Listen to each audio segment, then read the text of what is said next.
என்னம்மா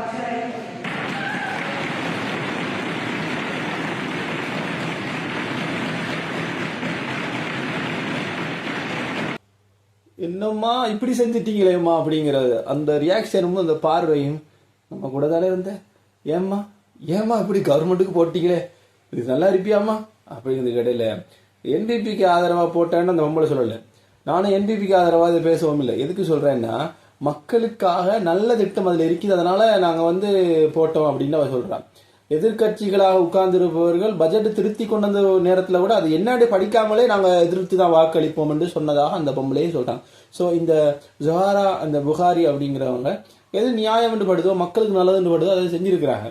அதில் போய் உடனே அதுக்குள்ளே இருந்துட்டு ஒருத்தர் சொல்லியிருப்பார் போல, சார் தலைவர் பாருங்க இப்படி பண்ணிட்டா, என்ன பண்ணிட்டா, இவன் ஆளுங்கட்சிக்கு சார்பாக வாக்களிச்சிட்டா, அப்படியா நிசாம் வா ஓடி கதியா இந்த இது என்ன செஞ்சிரு ராஜினாமா இவங்க நீக்கிற அந்த லெட்டரை டைப் பண்ணி கொடுத்துருன்னா அந்த அம்மா வீட்டுக்கு வாரதுக்கடியில் என்ன பதிவாயிடுச்சுன்னு சொன்னால் இவங்க காங்கிரஸ்ல இருந்து நீக்கப்படுறாங்க அப்படின்னு சொல்லி போட்டிருந்தாங்க.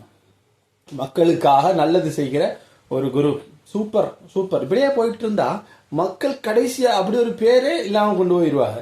அஷ்ரஃப் கொண்டு வந்த ஒரு நல்ல ஒரு இயக்கம், மக்களுக்காக சேவை செய்ய நினைக்கும். இன்னைக்கு ஒரு கெட்ட விஷயத்துக்காக வேண்டி ஓட்டு போடலைங்கிறதுக்காக வேண்டி ஒரு பொம்பளை நீக்கிற லெவல்ல நிக்குது.